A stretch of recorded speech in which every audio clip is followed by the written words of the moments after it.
Aku sudah siapkan 50 masakan. Oh, 40, sudah diterima di keluarga ini padahal yatim piatu, tapi tidak tahu terima kasih. Aku tidak butuh menantu sepertimu. Di hari syukuran ulang tahun ke-80 ibu mertuanya, Sari telah menyajikan 40 jenis hidangan yang ia masak semalaman. Namun, yang ia dapatkan sebagai balasan adalah sebuah tamparan keras. Alasannya, 10 hidangan masih kurang. Hari ini kan ulang tahun ibu yang ke-80. Kamu yang minta maaf duluan. Suaminya, Dimas, sama sekali tidak melihat pipi Sari yang memerah.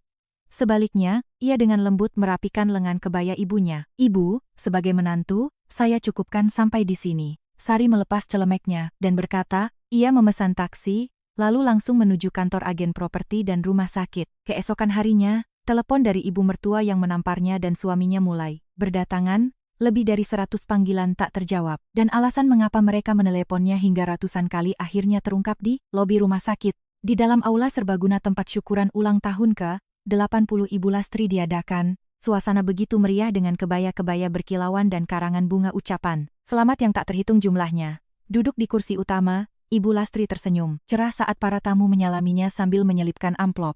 Aduh, kenapa, repot-repot bawa beginian, katanya, namun tangannya tak pernah terlambat. Menerima amplop-amplop itu, Sari bergerak tanpa suara di sudut ruangan. Membersihkan piring-piring kotor, mengisi kembali gelas yang kosong, dan menghangatkan kembali perkedel yang sudah dingin. Orang-orang menyantap hidangan tanpa sedikit pun melirik ke arahnya. Ujung celemeknya bernoda kuah rendang yang sudah mengering, dan ujung jarinya berbau minyak sisa menggoreng semalaman. Sejak malam sebelumnya, ia belum tidur, sedikit pun, terus-menerus berkutat di dapur. Rendang, opor ayam, sate, sambal goreng ati, aneka tumisan, hingga tumpeng dan buah-buahan. Total ada 40 jenis hidangan yang tersaji di atas meja. Namun, bagi keluarga ini, jumlah itu masih belum cukup. Saat itu, Sari baru saja meletakkan piring buah terakhir. Sendok dan garpu Ibu Lastri berhenti bergerak. Suara dentingnya terdengar anehnya sangat keras. Musik lembut yang mengalun di aula, dan tawa para tamu seolah mundur sejenak di hadapan. Suara singkat itu, mata Ibu Lastri menyapu seluruh hidangan di atas meja. 1, 2, 3. Sari sangat mengenal tatapan itu. Bukan tatapan yang mencari sesuatu untuk dipuji, melainkan tatapan yang mencari-cari kesalahan. Selama 3 tahun, di hadapan, tatapan itulah Sari menyajikan makanan sehari-hari, hidangan lebaran, bahkan membawakan bubur ke rumah sakit saat ayah mertuanya sakit. Ibu Lastri meletakkan sendoknya. Cuma ini, aula menjadi hening sejenak. Beberapa kerabat serentak menoleh ke arah kursi utama. Sari menjawab dengan suara pelan, "Ibu, saya sudah siapkan semalaman, ada 40 jenis hidangan." Ibu Lastri tersenyum, senyum yang hanya menarik sudut bibirnya. 40 jenis? Ia melirik kerabat yang duduk di sekelilingnya, seolah sayang jika kalimat berikutnya hanya ia simpan sendiri. Lalu ia menatap Sari dan berkata, "Sudah untung kamu diterima di keluarga ini, padahal yatim piatu dan tidak bisa punya anak." Suara denting sendok berhenti. Seorang tamu yang hendak mengangkat gelasnya membeku. Ada yang berdeham, ada pula yang menunduk menatap layar ponsel seolah tidak mendengar apa-apa. Di saat-saat seperti itu, orang-orang mendadak menjadi sibuk. Ketika ada hal yang seharusnya tidak mereka dengar, tiba-tiba ada banyak hal yang perlu diperiksa. Sari menatap wajah-wajah itu perlahan. Tidak ada yang menengahi, tidak ada yang mengangkat kepala. Mereka semua tahu. Mereka tahu posisi Sari di rumah ini. Atau, lebih tepatnya, tahu bahwa Sari adalah orang yang tidak memiliki posisi apapun. Ibu Lastri berkata lagi, "Aku suruh siapkan 50 jenis. Kenapa cuma 40? Plak, penjepit lauk di sebelah piring opor jatuh ke lantai. Wajah Sari tertoleh ke samping. Musik yang memenuhi aula, suara tawa kerabat yang beberapa saat lalu terdengar riuh, semuanya seolah terhenti oleh suara singkat itu. Sari tidak langsung mengangkat kepalanya. Ia menatap ke lantai terlebih dahulu. Ia melihat penjepit yang jatuh, bumbu yang tercecer, dan ujung celemeknya sendiri, noda kuah rendang yang sudah mengering. Celemek yang belum ia lepas sejak malam sebelumnya. Di atas kain itu, seluruh harinya tertuang di sana. Bau minyak goreng, uap panas dari panci-panci besar, dan jejak tangan yang tak terhitung berapa kali ia seka saat menyiapkan 40 hidangan. Saat itulah Dimas bergerak. Untuk sesaat, Sari berharap. Sungguh, hanya sesaat, ia berpikir. Mungkin saja, sekali ini saja, untuk hari ini saja, suaminya akan berdiri di sisinya. Namun, Dimas tidak berjalan ke arah Sari. Ia memutar tubuhnya ke arah ibunya, lalu dengan lembut merapikan lengan kebaya Ibu Lastri yang sedikit kusut. Sentuhan tangannya begitu lembut, Sentuhan yang tak pernah Sari dapatkan, bahkan saat ia terbatuk semalaman karena flu, atau saat ia harus menyetir sejak pagi, buta untuk mengantar ibu mertuanya ke rumah sakit. Dimas berkata pada Sari, hari ini kan ulang tahun ibu yang ke-80. Kamu yang minta maaf duluan. Mendengar kata-kata itu, Sari perlahan mengangkat kepalanya. Ia menatap mata Dimas. Mata seorang pria yang telah hidup bersamanya. Namun, di dalam mata itu, tidak ada Sari. Tidak ada pipi istrinya yang baru saja ditampar, tidak ada tangannya yang bekerja semalaman, tidak ada harga dirinya yang jatuh ke lantai, di hadapan semua kerabat. Tidak ada apa-apa, Sari memungut penjepit yang jatuh di lantai. Bumbu opor menempel di gagangnya, terasa licin di antara jari-jarinya. Sari perlahan membersihkannya dengan serbet. Anehnya, pada saat itu, yang harus ia bersihkan bukanlah pipinya, melainkan penjepit itu. Karena para tamu sedang melihat. Atau lebih tepatnya, semua orang melihat tetapi pura-pura tidak melihat. Sari meletakkan kembali penjepit itu di atas meja. Seolah untuk terakhir kalinya, ia menempatkan sesuatu pada tempatnya. Lalu, ia mulai melepas tali celemeknya. Saat simpul yang terikat di pinggangnya, perlahan terlepas. Celemek yang menempel di tubuhnya sejak semalam itu jatuh. Tanpa daya, aula menjadi semakin hening. Ibu Lastri menyipitkan matanya. Apa yang kamu lakukan? Sari tidak menjawab. Sebaliknya, ia melipat dengan rapi celemek yang masih bernoda kuah rendang dan minyak goreng itu. Semua yang telah Sari lakukan untuk keluarga ini hari itu, semuanya terangkum di atas lembar kain tersebut. Sari meletakkan celemek itu di samping piring opor ayam. Lalu ia menatap Ibu Lastri. Ibu, suaranya tidak keras, tetapi anehnya, terdengar hingga ke ujung aula. Saya juga sudah tidak tahan lagi. Wajah Ibu Lastri mengeras. Dimas memanggil dengan suara rendah, Sari. Sari tidak menoleh pada Dimas. Untuk apa melihat orang yang beberapa saat lalu, bahkan tidak sudi melihatnya? Sari tidak menunduk di hadapan para tamu, juga tidak meminta maaf. Ia hanya mundur selangkah, lalu menatap lurus ke arah kursi utama Ibu Lastri. Tugas saya sebagai menantu di rumah ini, cukup sampai di sini. Aula menjadi senyap. Keheningan kali ini berbeda dengan keheningan saat ia ditampar tadi. Jika tadi semua orang diam untuk berpura-pura tidak melihat, sekarang semua orang untuk pertama kalinya benar-benar melihat Sari. Sinta, adik iparnya, sontak berdiri. Mbak mau merusak acara ulang tahun. Ibu, ya? Sari menatap Sinta. Di tangan Sinta yang berdiri di dekat meja buah, ada sebuah wadah makanan yang baru saja ia isi penuh dengan opor ayam. Tatapan Sari berhenti sejenak pada wadah itu. Lalu kembali ke wajah Sinta. Sudah dapat semua yang mau dibawa pulang? Ya, mulut Sinta terkatup.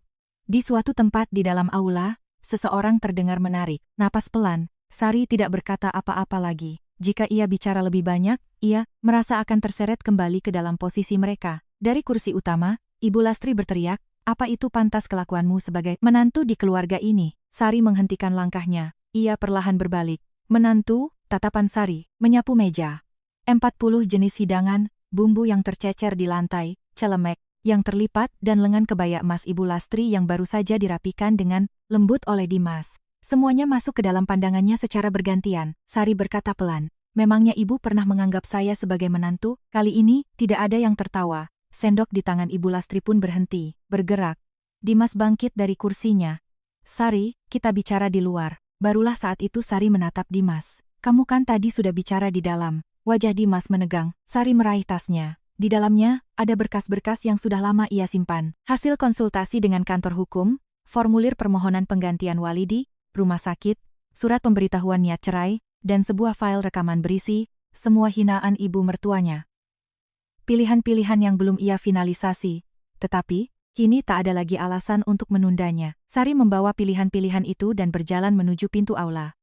Seseorang menyingkir, yang lain menundukkan kepala.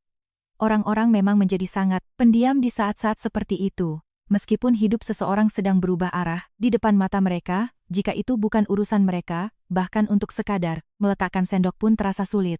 Sari berjalan melewati mereka. Cahaya lampu gantung bergoyang di belakangnya, musik pesta masih mengalun, tetapi Sari tidak lagi mendengarnya. Ketika Sari mendorong pintu aula dan keluar, udara dingin di koridor adalah yang pertama menyentuh pipinya. Wajahnya yang tadi terasa panas di bawah cahaya lampu gantung, kini perlahan menjadi sejuk. Dari balik pintu yang tertutup, musik pesta masih terdengar samar.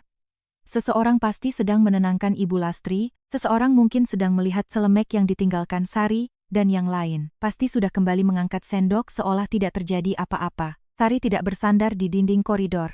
Ia juga tidak terduduk lemas. Ia hanya menghela napas panjang. Di dalam helaan napas itu, seolah ikut keluar semua. Kata-kata yang ia telan semalaman di dapur, semua penghinaan yang ia tahan di hadapan kerabat, dan posisinya sendiri yang akhirnya tidak ia temukan di mata Dimas. Sari membenarkan tali tasnya. Di ujung jarinya masih tercium bau bumbu opor, dan di atas blus putihnya yang kini tak bercelemek, samar terlihat noda kuah rendang. Dalam keadaan seperti itu, ia mengeluarkan ponselnya. Sebuah nomor yang tersimpan muncul di layar. Nomor yang selama berbulan-bulan tidak bisa ia hapus, namun juga tidak berani ia tekan.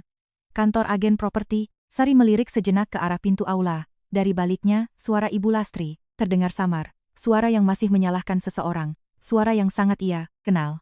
Suara yang selama 3 tahun selalu ada di belakang punggungnya saat ia menyiapkan makanan, memberikan obat, atau bahkan saat ia memeriksa pesan, pengingat jadwal rumah sakit. Sari kembali menatap layar ponselnya, lalu menekan tombol panggil. Selama nada sambung berbunyi, Sari bisa merasakan bau bumbu di ujung jarinya. Penjepit yang jatuh di sebelah piring opor. Tangannya sendiri yang membersihkan dan meletakkannya kembali.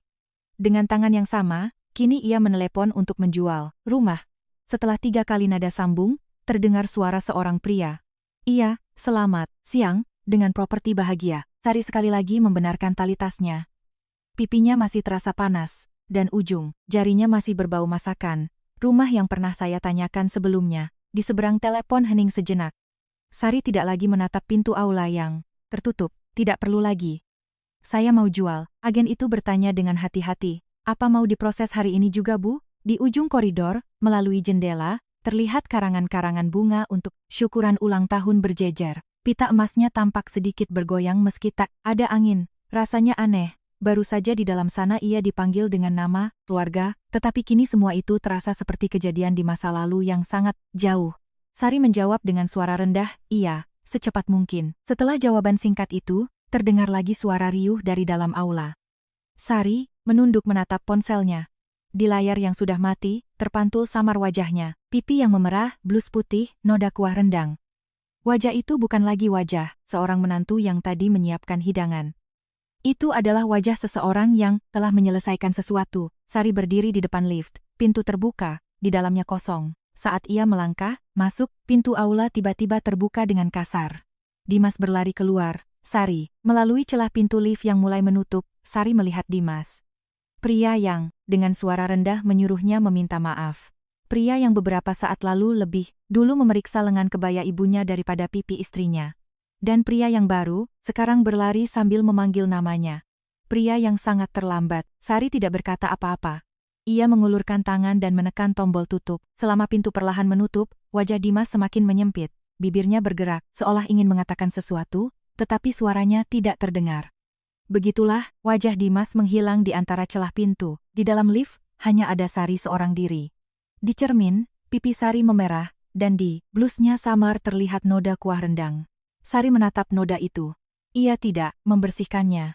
Ia membiarkannya, agar setidaknya dirinya sendiri tidak akan lupa apa yang telah terjadi hari ini. Setelah keluar dari gedung, Sari langsung menuju kantor agen properti. Dari jendela taksi, dinding kaca gedung tempat syukuran ulang tahun perlahan menjauh. Pita-pita pada karangan bunga di depan pintu masuk berkilauan di bawah sinar matahari sore. Sari tidak lama menatap cahaya itu. Bau bumbu opor yang masih melekat di ujung jarinya terasa lebih nyata daripada karangan bunga manapun. Ketika ia tiba di depan pintu kaca kantor properti, ada selembar kertas kecil tertempel di sana. Dijual cepat, nego sampai jadi. Sari menatap tulisan itu sejenak. Bagi sebagian orang, itu hanyalah rumah yang dijual terburu-buru. Tapi, bagi Sari, itu adalah tahun-tahun yang akhirnya ia lepaskan. Sari mendorong pintu kaca. Lonceng kecil berbunyi. Agen properti itu terdiam sejenak saat melihat wajah Sari. Ia pasti melihat bekas merah di pipinya. Tapi, ia tidak bertanya. Keheningan yang tidak bertanya itu, bagi Sari hari itu, justru terasa sangat melegakan. Agen itu dengan sopan menarik kursi. Silakan duduk, Bu. Sari duduk dan membuka tasnya. Ia mengeluarkan sebuah map berisi dokumen, sertifikat hak milik, fotokopi KTP, dan salinan akta rumah peninggalan ayahnya. Diletakkan satu persatu di atas meja. Setiap kali selembar kertas dibuka, Sari teringat bekas paku kecil di dinding ruang tamu. Bekas paku terakhir yang ayahnya pasang, yang tetap ada di sana bahkan setelah Ibu Lastri menurunkan foto ayahnya. Agen itu perlahan membolak-balik kertas, lalu ujung jarinya berhenti pada sebuah nama yang tertulis di sertifikat hak milik. Sari Purnama. 3 kata itu tampak asing dan terang di bawah lampu neon. Sudah lama sekali Sari tidak melihat namanya tertulis begitu jelas di rumah itu. Agen itu berkata, atas nama ibu sendiri, ya. Sari mengangguk. Iya. Setelah jeda sejenak, ia berkata lagi, itu rumah saya. Saat kalimat itu keluar dari mulutnya, Sari sendiri tertegun sejenak. Rumah saya. Kalimat yang belum pernah ia ucapkan dengan benar setelah menikah. Ibu Lastri selalu menyebut rumah itu sebagai rumah pemberian Dimas. Dimas tidak pernah mengoreksinya, dan semua kerabat mempercayainya. Setiap kali, Sari hanya bisa menatap bekas paku kecil di dinding. Satu-satunya jejak yang tahu persis, milik siapa rumah itu. Agen itu mengeluarkan formulir penjualan. Harga mau dibuka berapa, Bu? Sari menatap keluar jendela sejenak. Sebuah truk yang mengangkut karangan bunga, syukuran ulang tahun lewat di jalan. Pita emasnya bergoyang ditiup angin. Warna yang sama yang berkilauan di dalam aula tadi. Sari kembali menatap berkas di atas meja. Harga yang bisa laku cepat saja. Agen itu mengangkat pulpennya. Sari melihat ujung pulpen itu turun ke atas kertas, lalu menambahkan dengan suara pelan. Tapi, jangan lanjutkan proses jual beli tanpa persetujuan saya. Jadwal kunjungan calon pembeli juga tolong hubungi saya saja. Agen itu mengangguk. Baik. Untuk suaminya tidak perlu dihubungi, ya. Tangan Sari berhenti sejenak. Wajah Dimas yang menyempit di celah pintu lift terbayang kembali. Kalau saja ia berlari lebih cepat, kalau saja ia memanggil namanya lebih awal, kalau saja di hadapan semua orang itu ia melihat pipi Sari, sekali saja. Tapi pikiran itu tidak bertahan lama. Sari menjawab, iya, itu bukan rumahnya. Kantor menjadi hening. Agen itu tidak bertanya lagi. Ia mulai menuliskan alamat di formulir penjualan. Sari menatap ujung pulpen itu. Alamat rumah peninggalan, ayahnya sedang ditulis oleh tangan orang asing. Tapi anehnya, saat itu Sari tidak merasa hancur. Menjual rumah itu bukanlah berarti mengkhianati ayahnya. Justru, ini adalah caranya melindungi putrinya, yang selalu ayahnya pesan untuk dijaga. Sari menuliskan namanya di kolom terakhir formulir, Sari Purnama. 3 kata itu tercetak jelas di atas kertas. Agen itu merapikan berkas sambil berkata, langsung saya pasang iklannya hari ini, Bu. Sari bangkit. Saat ia hendak keluar dari kantor, ponselnya berdering lagi. Dimas. Sari menatap layar. Nada dering terus berbunyi. Di antara suara dengung, lampu neon dan suara kertas yang dirapikan, nama Dimas terus bergetar di layar. Sari tidak mengangkatnya. Angka panggilan tak terjawab bertambah kecil di sudut layar. 12 panggilan. Orang-orang yang baru saja di dalam aula lebih mementingkan harga diri pesta daripada pipi Sari. Tapi sekarang, saat orang yang menjaga harga diri mereka itu pergi, mereka justru yang pertama kali meraih telepon. Telepon berhenti, lalu sebuah pesan masuk. Kamu di mana sekarang? Ibu hampir pingsan. Sari tidak lama membaca pesan itu. Seperti dugaannya, sama seperti orang-orang yang lebih mementingkan pesta daripada pipinya yang ditampar. Kali ini pun Ibu Lastri yang menjadi prioritas. Sari tidak membalas. Ia hanya memasukkan ponselnya ke dalam tas. Setelah Sari pergi, untuk pertama kalinya ada sebuah gelas kosong di aula. Ibu Lastri mendorong gelas itu dengan ujung jarinya. Terdengar suara gesekan pelan. Sari. Panggilkan Sari, kata-kata itu keluar seperti kebiasaan, tapi tidak ada yang bergerak. Tante tertuanya hanya memegang gelas, paman termudanya menatap layar ponsel, dan Sinta kembali menekan tutup wadah makanannya. Gelas kosong itu tetap berada di depan Ibu Lastri. Gelas yang biasanya akan langsung diisi oleh Sari tanpa perlu diminta. Tatapan Ibu Lastri berhenti sejenak pada gelas itu. Ini adalah pertama kalinya.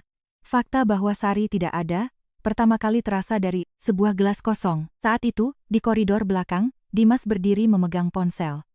Dari dalam aula, masih terdengar musik pesta dan sesekali tawa Ibu Lastri. Tempat Sari berdiri, tadi sudah kosong, tetapi orang-orang di dalam aula belum benar-benar merasakannya. Siapa yang membersihkan piring kotor, siapa yang mengisi gelas, siapa yang menghangatkan makanan.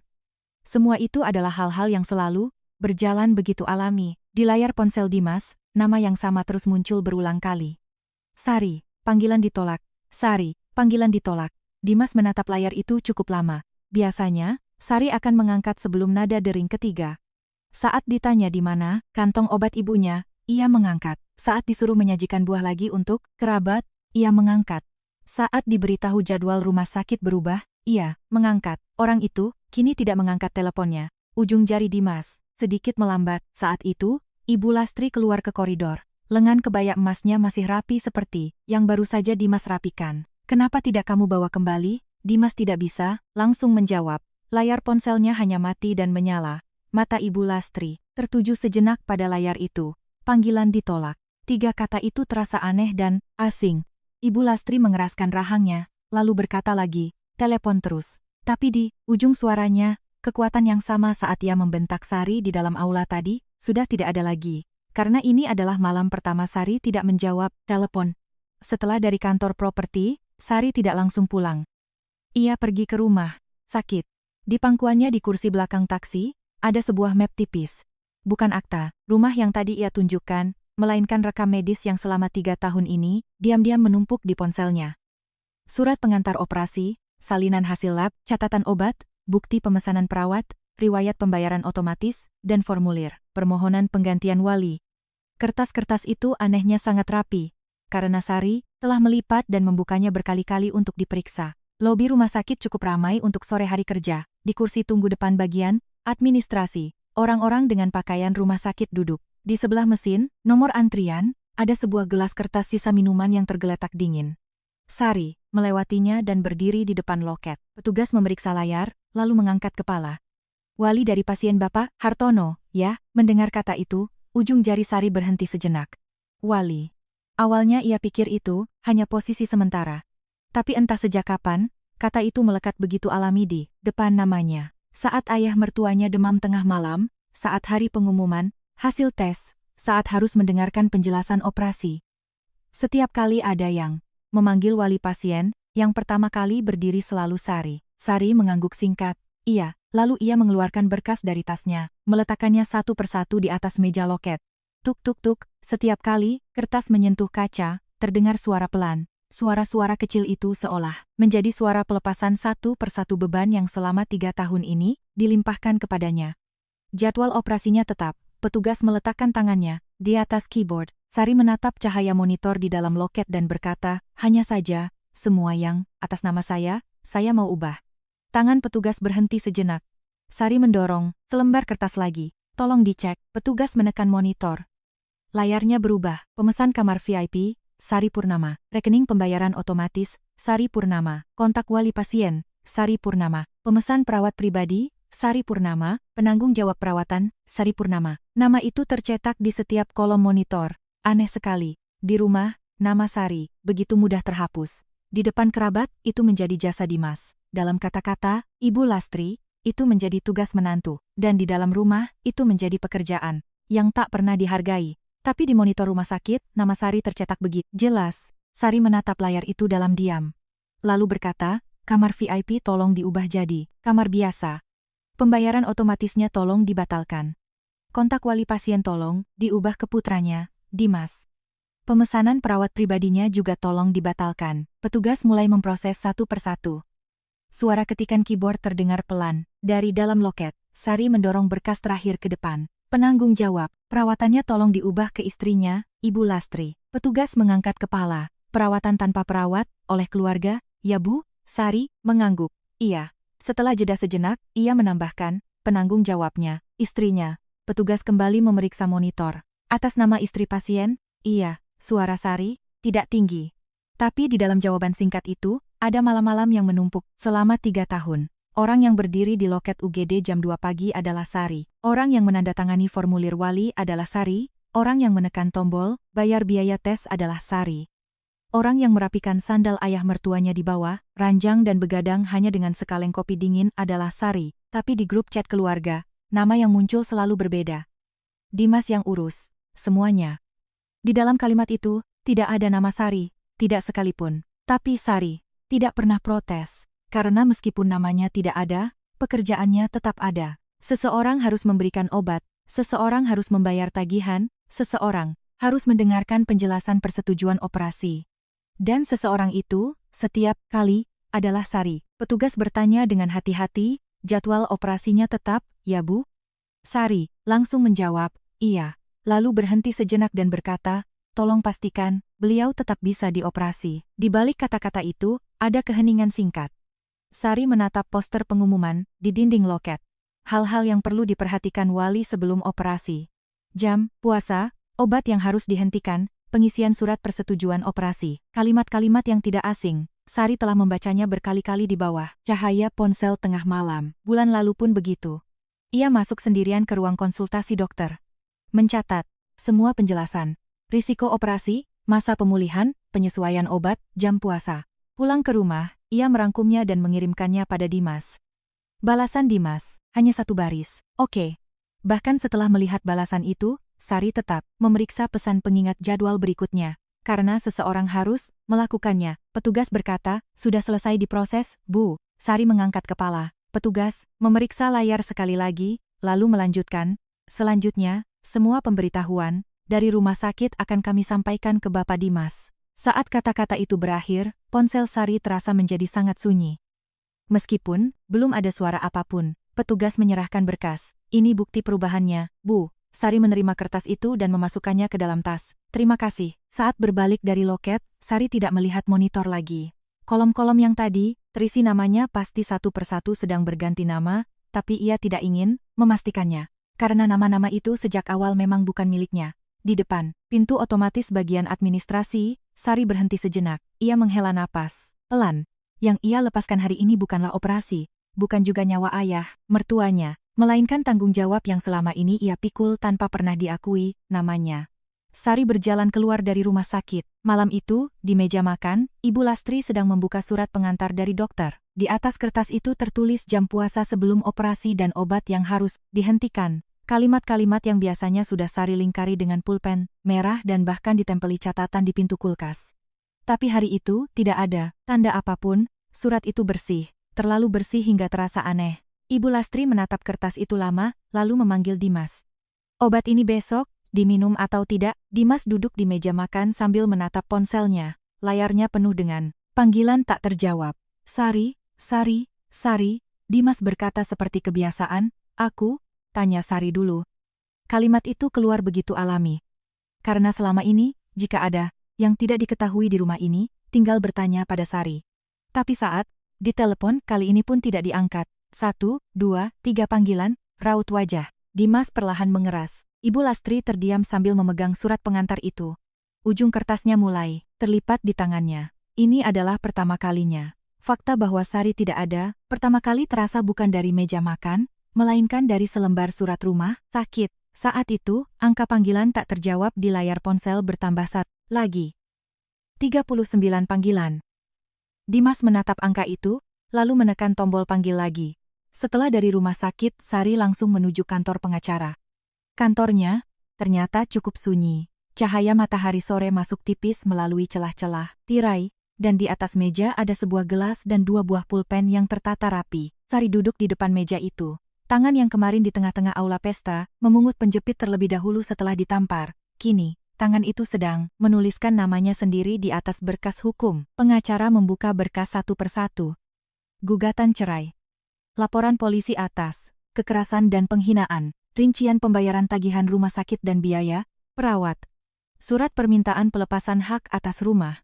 Dan sebuah USB kecil yang Sari keluarkan dari tasnya. USB berwarna hitam. Di layar, nama file muncul. Kekerasan ultah Ibu Lastri, MP3. Pengacara bertanya, kualitas rekamannya bagus, Bu? Sari menunduk sejenak. Penjepit bernoda bumbu opor. Kerabat yang menahan napas. Lengan kebaya emas Ibu Lastri, dan suara Dimas. Hari ini kan ulang tahun Ibu, kamu yang minta maaf. Duluan. Sari mengangkat kepala. Sampai suara tamparannya pun terdengar jelas. Pengacara tidak bertanya lagi. Setelah Ibu berangkat ke luar negeri, semua komunikasi akan saya tangani. Kalimat itu anehnya membuat Sari merasa paling nyaman. Akhirnya, ia tidak perlu mendengar suara Ibu Lastri secara langsung. Tidak perlu duduk mendengarkan pembelaan Dimas yang terlambat. Sari mengangguk. Tolong diurus. Di bagian paling bawah surat gugatan cerai, ada kolom untuk pemohon. Sari mengangkat pulpen dan perlahan menuliskan namanya. Sari Purnama. Kemarin di formulir penjualan properti, hari ini di formulir perubahan data rumah sakit dan sekarang di atas surat ini. Nama yang sama, terus tertulis. Akhirnya, di setiap dokumen hidupnya, namanya sendiri mulai kembali. Sebelum meninggalkan kantor, layar ponselnya menyala lagi. 68, panggilan tak terjawab. Sari membalikkan layar ponselnya dan memasukkannya ke dalam tas. Sari keluar dari kantor pengacara. Ia bukan orang yang lari dari pertarungan. Ia adalah orang yang mengubah cara bertarung. Keesokan paginya, jam 7, Sari keluar dari gedung sambil menarik sebuah koper kecil. Ia tidak berkemas banyak semalaman. Beberapa potong pakaian, paspor, tiket pesawat, laptop, dan selembar foto ayahnya. Itu sudah cukup. Bukan karena barang milik Sari di rumah itu tidak banyak, melainkan karena tidak banyak yang ingin ia bawa. Koper dimasukkan ke bagasi taksi. Duk, suara singkat itu terdengar sangat jelas. Di udara pagi, Sari duduk di kursi belakang. Di pangkuannya, ada sebuah map tipis, surat pengantar operasi ayah mertuanya, daftar obat yang diminum, salinan, hasil lab, bukti perubahan wali, bukti perubahan penanggung jawab perawatan, dan rincian pembayaran tagihan rumah sakit. Hal-hal yang ia siapkan hingga saat-saat terakhir. Sari menekan ujung map itu dengan jarinya. Saat itu ponselnya berdering. Dimas. Nama itu muncul di layar, tapi Sari tidak mengangkatnya. Sebelum nada dering berhenti, telepon berdering lagi. Kali ini, Ibu Lastri. Sari tidak mengangkatnya. Berdering lagi. Sinta. Lalu Dimas lagi. Ibu Lastri lagi. Sinta lagi. Panggilan-panggilan itu datang silih berganti, dan, di layar, notifikasi panggilan tak terjawab mulai menumpuk. 9. 27, 43 panggilan. Pesan pun masuk. Kamu di mana? Rumah sakit kacau. Berkas operasi ayah di mana? Sari menatap layar dalam diam. Ujung jarinya tidak bergetar. Hanya terasa aneh. Sampai kemarin, jika Sari terlambat mengangkat satu panggilan saja, seisi rumah akan gempar. Kenapa tidak angkat telepon? Jam minum obat ibu sudah lewat. Pesan, jadwal rumah sakit ayah sudah masuk. Butuh foto untuk dikirim ke kerabat. Selalu, Sari yang terlambat, selalu Sari yang kurang, selalu Sari yang harus minta maaf. Tapi hari ini, merekalah yang terlambat. Mereka mencarinya terlalu terlambat. 69, 88 panggilan. Pesan masuk lagi. Ibu hampir pingsan. Kamu, benar-benar mau begini? Kita ini keluarga, tidak seharusnya begini. Sari menatap kalimat terakhir itu lama. Kita ini keluarga, kata-kata itu telah lama mengikatnya. Keluarga tidak hitung-hitungan. Keluarga wajar saling menyakiti sedikit. Keluarga tidak seharusnya pergi dari rumah karena masalah sepele. Keluarga harus saling sabar dan memaafkan. Kata-kata itu menutupi 3 tahun hidup Sari. Di meja makan, di koridor rumah sakit, di dapur saat lebaran, dan kemarin, di tengah-tengah pesta ulang tahun. 100 panggilan, angka di layar berhenti di sana. Sari tidak lama menatapnya. Ia menekan tombol silent. Sampai kemarin, nada dering itu terdengar seperti perintah. Hari ini, itu hanyalah kebisingan. Sari memasukkan ponselnya ke dalam tas. 100 panggilan telepon itu diam di dalam tas kecilnya. Dari jendela taksi, jalanan pagi berlalu. Warung nasi uduk yang baru buka, anak-anak sekolah yang berlari, orang-orang dengan gelas kopi di halte bus. Dunia berjalan seperti kemarin, tapi hari Sari berbeda. Sampai kemarin, ia adalah orang yang harus pergi jika dipanggil. Hari ini, ia adalah orang yang pergi dengan kakinya sendiri. Sari kembali menatap map di pangkuannya. Di bagian paling bawah rincian, pembayaran tagihan rumah sakit, tertulis jumlah total. Total 3 tahun, angka-angka itu diam. Tapi di dalamnya, ada kursi ruang UGD dini hari, sekaleng, kopi dingin, tanggal-tanggal yang ia tulis di kantong obat, tombol bayar yang ia tekan menggantikan Dimas, dan ucapan terima kasih atas usahamu yang tak pernah kembali atas namanya sendiri. Sari memasukkan map itu ke dalam tas. Taksi berhenti di depan lobi rumah sakit. Sopir membuka bagasi. Koper diturunkan. Srit, roda kecilnya bergesekan dengan lantai pintu masuk rumah sakit. Sari memegang gagangnya dan berjalan ke arah pintu otomatis. Di satu tangan ada koper, di tangan lain ada map, dan di dalam tasnya, 100 panggilan telepon yang tak terjawab diam terkunci. Keesokan harinya, di lobi rumah sakit, wajah-wajah yang kemarin terlihat di pesta berkumpul. Ibu Lastri, Dimas, Sinta, bahkan tante yang kemarin pura-pura minum dan paman yang pura-pura melihat ponsel saat Sari ditampar. Semuanya ada di sana. Mereka bilang datang menjenguk, tapi kantong buah yang mereka bawa masih terlipat rapi, dan kotak minuman bahkan belum diturunkan dari pangkuan. Tidak ada yang berjalan ke arah ruang rawat. Semuanya berkumpul di depan bagian administrasi. Kabar bahwa Sari pergi meninggalkan pesta setelah melepas celemeknya sudah menyebar di antara kerabat. Tantenya berkata pelan, tetap saja, pergi dari acara ulang tahun seperti itu keterlaluan. Pamannya mengangguk. Tidak sopan, pergi tanpa pamit di depan orang tua. Sinta menyeringai, makanya, Anak yatim, piatu sih. Tidak tahu balas budi, kata-kata itu bergulir di antara kursi-kursi lobi. Kemarin, saat Pipi Sari ditampar, tidak ada satupun dari mereka yang membela dengan suara seperti itu. Tantenya pura-pura minum, pamannya pura-pura melihat ponsel, Sinta sibuk mengisi wadah makanannya. Wajah-wajah itu hari ini ada di lobi rumah sakit. Hanya karena satu alasan, Sari telah menghilang. Ibu Lastri duduk di tengah-tengah kursi lobi.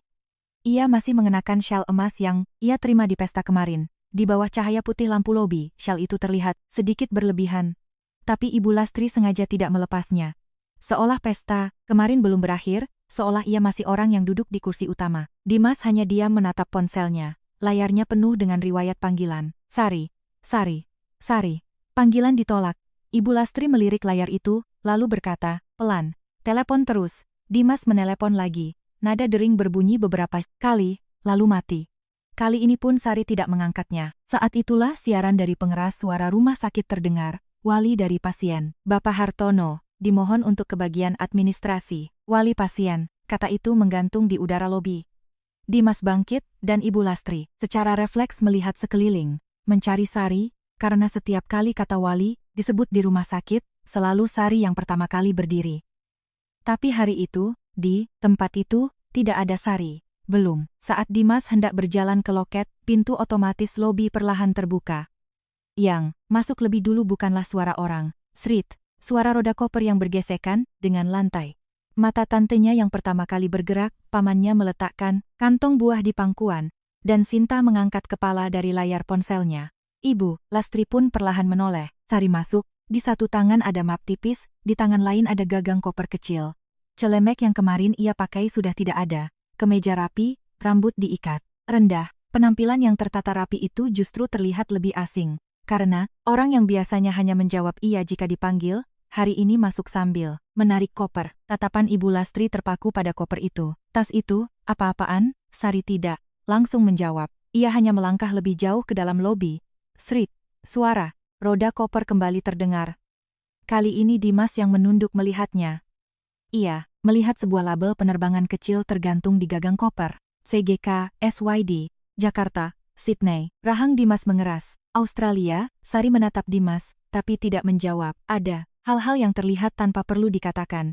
Label penerbangan, koper, map, dan 100 panggilan telepon yang tak terjawab. Tantenya bertanya pelan, Sari, kamu mau kemana? Sari menatap tantenya. Sejenak, kemarin, saat pipinya ditampar, tantenya mengangkat gelas ke bibirnya, tanpa meminumnya. Sari menjawab pelan, mau pergi. Jawaban itu singkat, tapi menggema lama di lobi. Terdengar bukan seperti orang yang akan pergi ke suatu tempat, melainkan seperti orang yang tidak akan kembali. Dimas melangkah mendekat. Sari, sekarang bukan waktunya begini. Tatapan Sari berhenti sejenak. Dalam jeda singkat itu, suasana aula pesta kemarin kembali terasa. Cahaya lampu gantung, kebaya emas, penjepit yang jatuh. Mata suaminya, yang tidak melihat pipinya, dan suara rendah itu. Hari ini kan ulang tahun ibu, kamu yang minta maaf duluan. Sari tidak langsung membalas kata-kata itu. Belum. Dimas berdiri di depan loket administrasi. Petugas memeriksa monitor, jarinya bergerak beberapa kali di atas keyboard. Lalu mata petugas berhenti sejenak di layar. Wali dari pasien Bapak Hartono, ya? Dimas mengangguk. Iya, saya, putranya. Di dalam kata-kata itu masih ada kekuatan. Putranya, nama itu selalu menjadi posisi yang nyaman. Di depan kerabat, ia adalah anak berbakti. Dalam kata-kata, Ibu Lastri, ia adalah orang yang mengurus semua urusan rumah sakit. Dan saat menyampaikan informasi yang sudah dirangkum Sari, Dimas selalu berada di tengah. Tapi monitor rumah sakit tidak mengenal kata-kata itu. Di sana hanya tercatat siapa yang memesan, siapa yang membayar, dan siapa yang menerima pemberitahuan. Petugas berkata dengan tenang, kamar VIP sudah diubah menjadi kamar biasa. Senyum Ibu Lastri membeku. Tangan yang tadi memegang ujung syal emasnya ikut berhenti. Tantenya menatap Ibu Lastri. Lastri, bukannya kamar VIP? Ibu Lastri tidak bisa langsung menjawab. Petugas memeriksa monitor lagi. Pemesanan perawat pribadi yang sebelumnya juga sudah dibatalkan. Pembayaran otomatis dari rekening Ibu Sari Purnama juga sudah dihentikan. Tawa Sinta berhenti. Petugas melanjutkan, selama 3 tahun terakhir, semua biaya rumah sakit dan pemesanan perawat diproses atas nama Ibu Sari Purnama. Tantenya perlahan menoleh. Jadi selama ini bukan Dimas yang urus? Wajah Dimas mengeras. Tatapan semua kerabat di lobi beralih kepadanya. Sampai kemarin, semua orang mengira Dimas yang mengurus semuanya. Karena Ibu Lastri berkata begitu, dan Dimas tidak pernah mengoreksinya, petugas mengakhiri, saat ini, penanggung jawab perawatan terdaftar atas nama Ibu Lastri. Suara pertama yang keluar tidaklah tajam, terdengar seperti orang yang menerima label nama yang asing. Petugas mengangguk. Iya, terdaftar sebagai istri pasien. Pamannya bertanya pelan, "Mas, jadi yang merawat Lastri, kamu?" Ibu Lastri tidak bisa menjawab, surat pengantar di tangannya semakin kusut. Beban yang seumur hidup selalu ada orang lain yang menanggungnya, untuk pertama kalinya kembali, dengan label namanya sendiri. Dimas buru-buru menyela, lalu pembayarannya bagaimana? Petugas melihat layar. Lagi, penanggung jawab pembayaran diubah menjadi Ibu Lastri dan Bapak Dimas. Lobi menjadi semakin hening, tatapan para kerabat bolak-balik antara Ibu Lastri dan Dimas. Kemarin, di aula pesta, Ibu Lastrilah yang meletakkan sendok di hadapan makanan yang Sari siapkan semalaman. Dan Dimaslah yang lebih dulu memeriksa lengan kebaya ibunya daripada pipi istrinya. Nama kedua orang itu kini tertera sebagai penanggung jawab biaya rumah sakit dan perawatan. Sari melihat pemandangan itu dari kejauhan. Ia tidak mendekat. Tidak menjelaskan. Layar monitor sudah menjelaskan semuanya. Kamar VIP, perawat, pembayaran otomatis, kontak wali, hal-hal yang selama ini bersembunyi di balik nama Sari. Satu persatu kembali ke depan nama Ibu Lastri dan Dimas. Petugas kini menatap Dimas. Perlu konfirmasi sebelum operasi. Petugas bertanya, dengan tenang, "Bapak tahu obat-obatan yang sedang dikonsumsi ayah?" Dimas mengeluarkan selembar kertas dari map. Surat pengantar operasi. Kertasnya rapi. Bekas lipatan Sari yang berkali-kali memeriksanya masih ada, tapi mata Dimas berhenti di atas tulisan. Obat yang harus dihentikan, jam puasa, angka hasil, tes. Kata-kata itu semua terasa asing baginya. Petugas bertanya lagi, "Penjelasan hasil tes terakhir sudah Bapak dengar?" Selembar kertas terlepas dari tangan Dimas. "Biasanya istri saya yang urus." Lobi terdiam sejenak. Kalimat itu begitu alami. Karena itu terdengar lebih jelas. Tantenya menatap Dimas. Pamannya juga mengangkat kepala. Sinta tidak lagi berkata apa-apa. "Biasanya istri saya yang urus." Kalimat itu terdengar seperti permintaan tolong, tapi sebenarnya itu adalah pengakuan. Pengakuan bahwa di hadapan operasi ayahnya sendiri, ia tidak tahu apa-apa. Pengakuan bahwa selama ini ia menerima begitu saja apa yang Sari lakukan. Dan pengakuan bahwa kemarin, ia menyuruh Sari yang seperti itu untuk minta maaf duluan. Petugas berkata, "Mulai hari ini, pemberitahuan wali akan kami sampaikan ke Bapak Dimas." Mendengar itu, Ibu Lastri memegang meja loket. "Menantu saya yang urus semuanya selama ini, kenapa tiba-tiba jadi kami?" Begitu kalimat itu selesai, wajah Ibu Lastri mengeras. Kata-katanya menggantung di tengah-tengah lobi. "Menantu saya yang urus semuanya." Tantenya perlahan menoleh. Pamannya menunduk melihat kantong buah di tangannya. Pasangan sepupunya saling berpandangan. Kemarin, di aula pesta, semua orang sibuk untuk pura-pura tidak mendengar. Tapi hari ini, mereka tidak bisa pura-pura tidak mendengar apa yang sudah mereka dengar. Karena Ibu Lastri mengatakannya dengan mulutnya sendiri, bahwa menantunya yang mengurus semuanya. Orang yang kemarin menampar menantunya itu, hari ini di hadapan semua kerabat, mengakuinya dengan mulutnya sendiri. Ibu Lastri berjalan ke arah Sari. Syal emas yang kemarin terpasang rapi di lehernya, kini sedikit miring. Biasanya, mungkin Sari akan mendekat dan merapikannya tanpa kata. Tapi hari ini, Sari tidak bergerak. Ia membiarkan syal. Ibu Lastri tetap miring. Ketidakrapian kecil itu anehnya membuat Ibu Lastri terlihat lebih menyedihkan. Ibu Lastri berhenti di depan Sari. "Aku suruh kamu siapkan 50. Suaranya masih tajam, tapi tidak setinggi kemarin. Untuk berteriak di depan kerabat, terlalu banyak nama yang baru saja muncul di layar monitor. Penanggung jawab, perawatan, Lastri. Penanggung jawab pembayaran, Lastri, Dimas. Tulisan, itu seolah masih menempel di ujung jarinya. Surat pengantar di tangannya semakin kusut. Sari tidak menjawab. Sebaliknya, ia perlahan mengulurkan map di tangannya. Map, tipis, tapi isinya tidak ringan. Isinya adalah hal-hal yang selama 3 tahun ini Sari periksa setiap dini hari. Ia lipat dan buka di koridor rumah sakit. Ia rangkum di sudut meja makan untuk dikirimkan pada Dimas. Sari berkata pelan, "Ini surat pengantar operasinya. Daftar obat yang diminum juga sudah saya sertakan. Salinan hasil tes, bukti perubahan wali, sampai bukti perubahan penanggung jawab perawatan juga ada di dalam." Dimas mengulurkan tangan dan menerima map itu. Ia membuka halaman pertama. Obat yang harus dihentikan, jam puasa sebelum operasi, angka hasil tes terbaru, kolom, konfirmasi wali. Tulisan-tulisan itu berhenti satu persatu di depan mata Dimas. Ia bisa membacanya, tapi ia tidak mengenali artinya. Dimas berkata pelan, "Sari," suaranya sudah tidak sekuat tadi. "Tunggu, sebentar, ayah mau operasi, sekarang bukan waktunya begini." Mendengar kalimat itu, mata Sari berhenti sejenak. Sungguh, hanya sesaat. Tapi, dalam jeda singkat itu, seluruh aula pesta kemarin kembali hadir. Cahaya lampu, gantung, kebaya emas, penjepit yang jatuh, kerabat yang menunduk, dan mata suaminya yang tidak melihat pipinya. Sari terdiam cukup lama. Cahaya putih lobi jatuh dingin di wajah Dimas. Kemarin, di aula pesta, ia dengan mudahnya berkata pada Sari, "Hari ini kan ulang tahun, Ibu, kamu yang minta maaf duluan." Kalimat itu sekali lagi terngiang di dalam benak Sari. Sari perlahan membuka mulut. Kalimat itu, suaranya rendah, tapi cukup jelas, untuk didengar semua orang di sekitarnya. "Kemarin juga kamu ucapkan." Bibir Dimas terkatup. Sari menatap lurus ke arah Dimas dan berkata, "Hari ini, ulang tahun Ibu, kan? Saya yang harus minta maaf duluan." Lobi menjadi senyap. Orang-orang yang kemarin mendengar kalimat itu, kini, berdiri di tempat yang sama. Tante, paman, sepupu, Sinta. Kemarin, kalimat itu tenggelam dalam riuh pesta. Suara denting gelas, musik, dan dehaman seseorang. Tapi hari ini berbeda. Ini di tengah-tengah lobi rumah sakit. Tidak ada yang bisa pura-pura melihat ponsel. Tantenya perlahan meletakkan kantong buahnya, pamannya mengatupkan bibirnya, dan pasangan sepupunya saling berpandangan. Tatapan mereka perlahan beralih dari Dimas ke Ibu Lastri. Sari kini menatap Ibu Lastri. "Saya sudah pastikan beliau tetap bisa dioperasi." Kalimat itu tidak dingin. Sari benar-benar tidak menghalangi operasi. Ia membawa semua berkas yang diperlukan sampai akhir, merapikan daftar obat, dan menyertakan salinan hasil tes. Itulah batas terakhir yang bisa Sari lakukan. Hanya saja, pemesanan perawat pribadinya saya batalkan. Bibir Ibu Lastri bergetar pelan.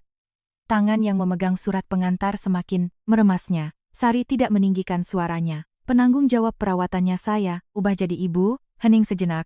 Dalam keheningan itu, ujung syal emas Ibu Lastri semakin melorot ke bawah. Tidak ada yang merapikannya, karena Sari tidak lagi melakukannya. Sari melanjutkan, "Ibu kan istrinya." Kalimat itu melintasi lobi, tidak keras, tapi jelas. Ibu Lastri akhirnya berkata, "Apa ini kelakuan manusia?" Sari tidak lama menatap Ibu Lastri. Kemarin, mungkin ia akan menjelaskan. Kenapa ia tidak tahan lagi, kenapa ia melepas celemeknya di pesta, kenapa ia membatalkan rekening rumah sakit, kenapa ia membatalkan pemesanan perawat. Tapi, hari ini, ia tidak memberikan penjelasan seperti itu. Karena penjelasan selalu menjadi tugas Sari. Orang yang tersakiti adalah Sari, tapi orang yang harus membuat orang lain mengerti juga selalu Sari. Sari berkata pelan, "Itu pertanyaan yang seharusnya Ibu tanyakan kemarin." Lalu, ia menambahkan singkat, "Bukankah Ibu yang selalu bilang, keluarga tidak, hitung-hitungan?" Kalimat itu perlahan turun di lobi. Mata Ibu Lastri goyah. Dimas masih memegang berkas. Sinta tidak bisa berkata apa-apa. Tantenya meletakkan kantong buah di kursi.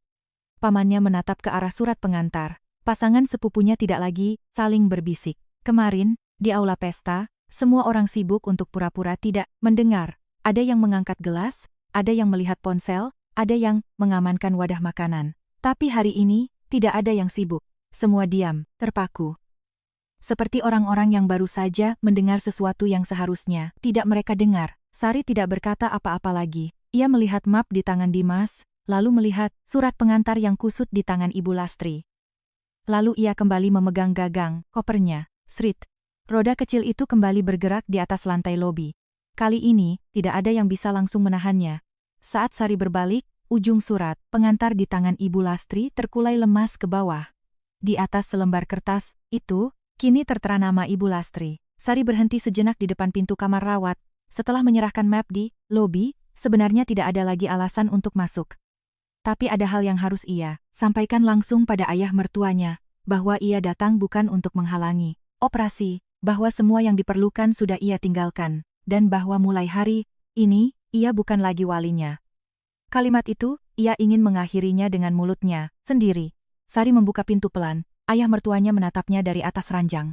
Sari meletakkan sebuah amplop kecil di samping tempat tidur. "Semua yang diperlukan untuk operasi sudah saya siapkan di sini." Tangan ayah mertuanya berhenti di atas amplop itu.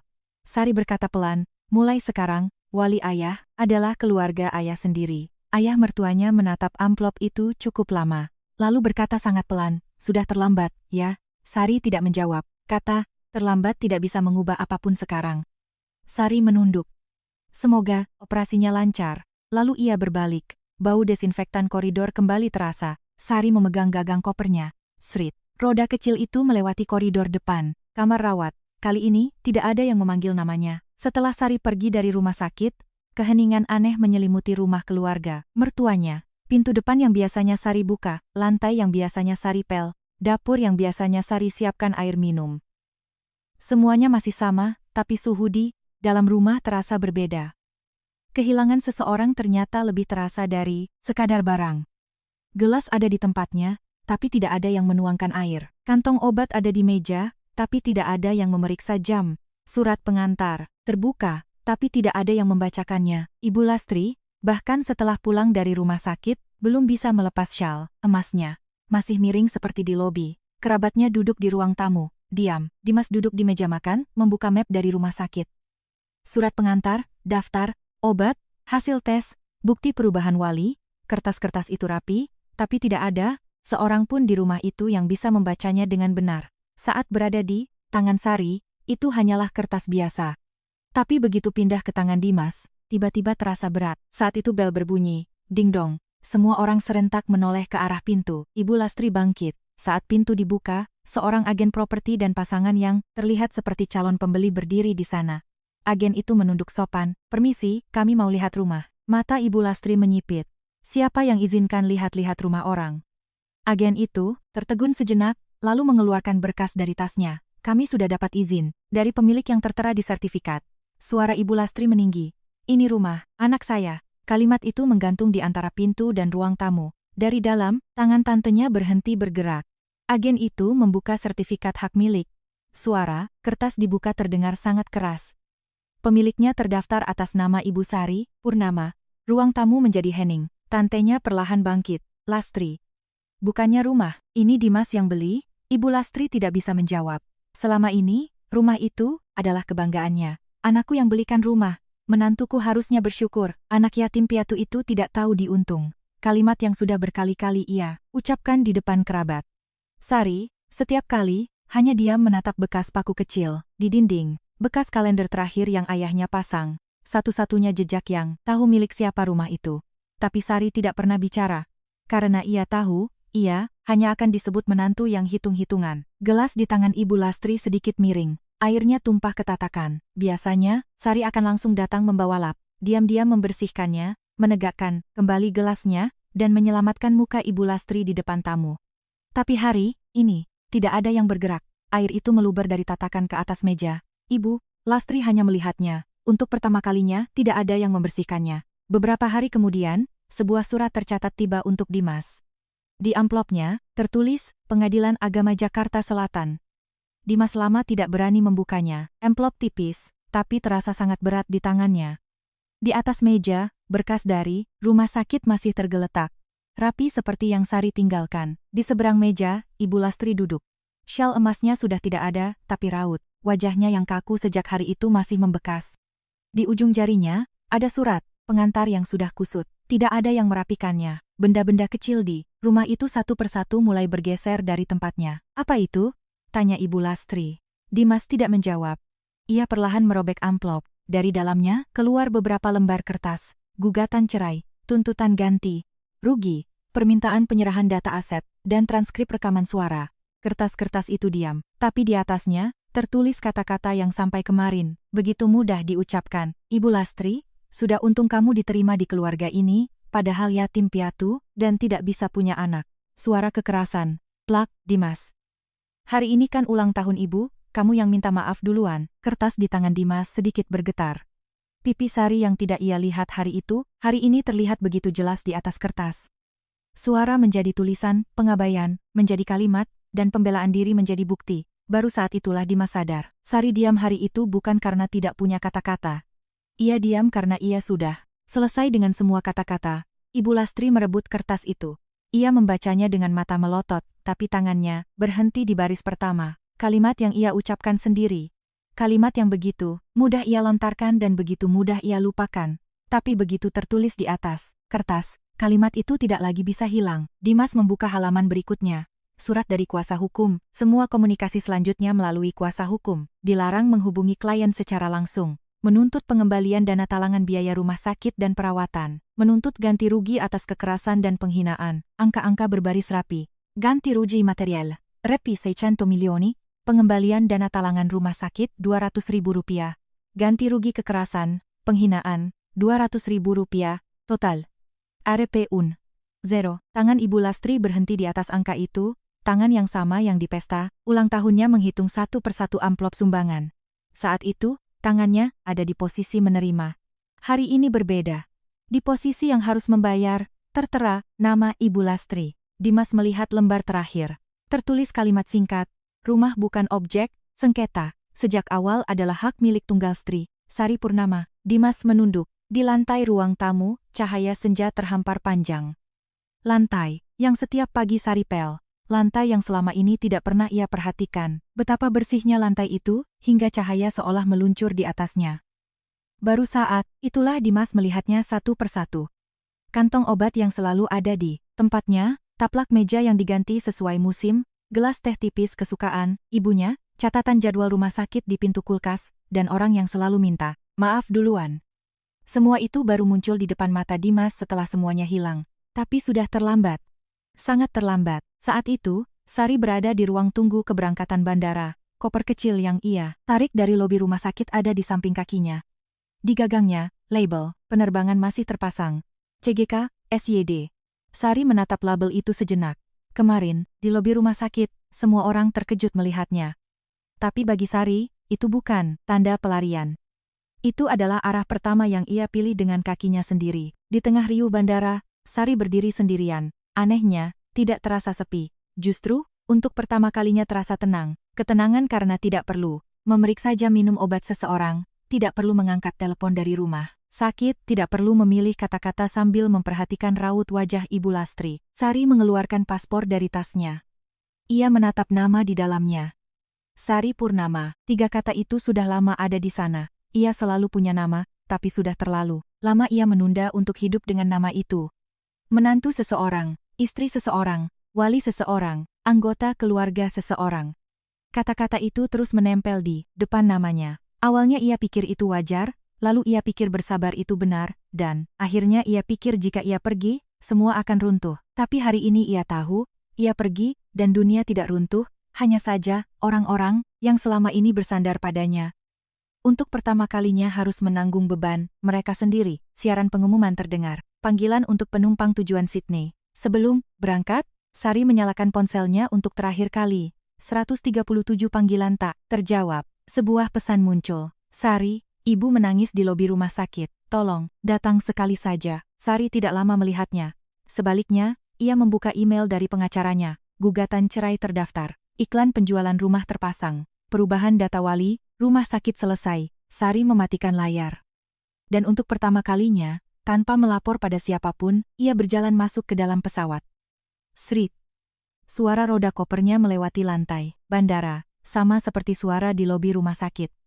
Tapi suara kali ini sedikit berbeda. Jika waktu itu adalah suara membawa pergi hal-hal terakhir yang harus ia tinggalkan, sekarang adalah suara berjalan menuju hidupnya sendiri. Sejak hari itu, Sari tidak lagi dipanggil sebagai menantu seseorang. Di atas surat, di atas sertifikat rumah, di atas daftar wali rumah sakit, dan di atas hidupnya sendiri. Namanya hanya satu. Sari Purnama.